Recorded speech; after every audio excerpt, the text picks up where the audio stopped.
Welcome to the program, Mr. Kasyanov. Thank you. Tell me what on earth is going on in the mind of the president of Ukraine. He has gone to this summit in Vilnius, and yet he is not joining up or signing on to this European trade deal. Why not? I think that we shouldn't see this as a cancellation overall policy vis-à-vis deeper integration with the European Union. I think the issue is very simple. Mr. Yanukovych, president of Ukraine, has pressure from the East, from Vladimir Putin in particular, and not enough of promises from the West. I mean, let's face it, Ukraine is in about the 5th year of a bad recession. The currency is near collapse. As you said, it's got no IMF lifeline, huge debts and burdens. Surely it would have been more useful to join the EU free trade. What is the pressure that is coming from Putin and why? First, to join free trade zone with the European Union, it means a long-standing position, that is strategic position. It's a strategic choice. But next year, current problems, payments, and great big deficit of the budget.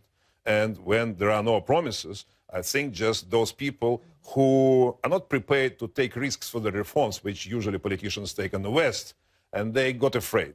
But I think it's absolutely clear for me that in 2015, in March 2015, there will be presidential elections in Ukraine. And for Mr. Yanukovych, that's the only chance to be elected, that's to join this agreement. It means that was only postponement of the signing. I'm sure that next year, 2014, Mr. Yanukovych and the whole government of Ukraine will sign this agreement, and that will be beginning of presidential campaign. Why does Putin want Ukraine in its sphere right now? Why does Putin want to take on these massive debts, the collapsing currency, all these protesters from all over the country who want to join Europe? Why does Putin want Ukraine to be more allied with Russia than with Europe? The problem is that Mr. Putin changed his policy. When we were together, I was in office, our priority on foreign policy was also deep integration with the European Union.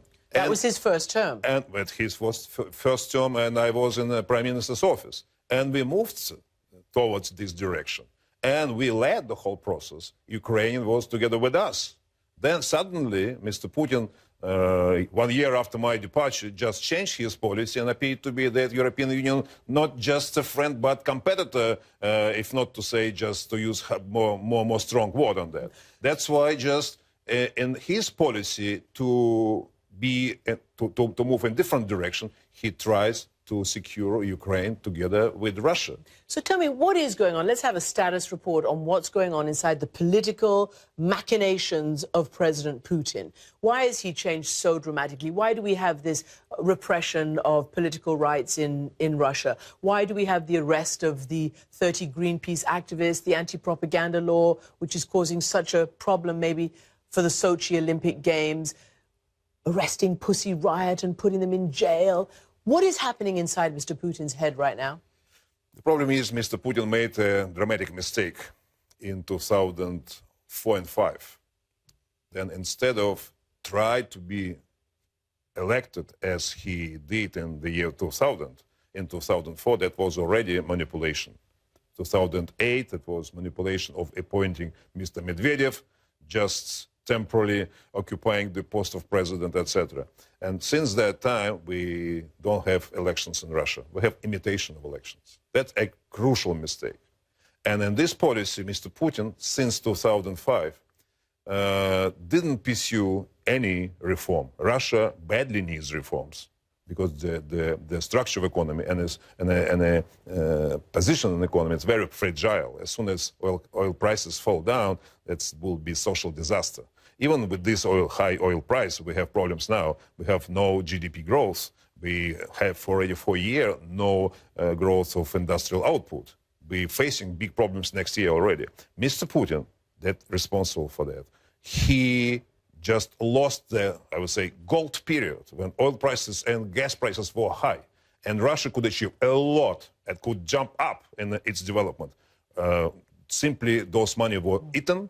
And just we have such, I would say, undertakers, as you correctly described, just political prisoners appeared again, like in Soviet Union. That's absolutely wrong direction. And Ukraine suffering because of this, because of change of policy internally and externally. You're a politician, you're still politically active. Where do you see the hope for any kind of democratic, reasonably transparent, representative politics taking place right now? Me and my party partners, we absolutely have no doubts that the only way is peaceful transformation. Peaceful transformation means elections. We don't have elections. We achieved a little bit. My party finally has been registered, but not because of desire of Mr. Putin, but because of decision of European Court of Human Rights. We continue to consolidate democratic opposition, and it's a difficult process, but we're doing this.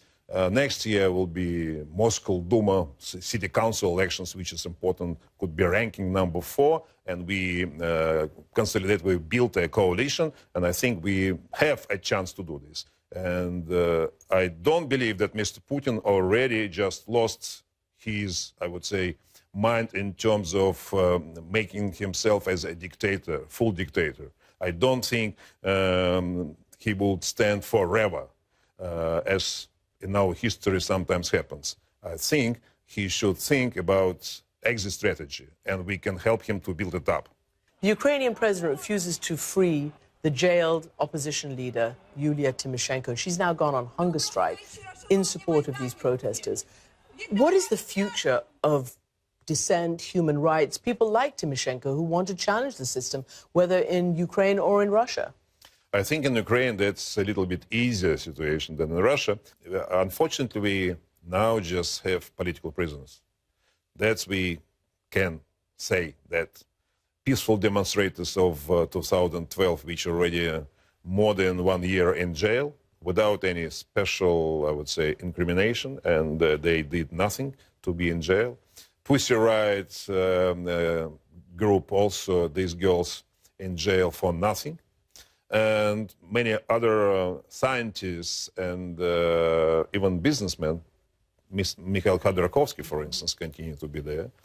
That's why we believe that political prisoners exist in Russia.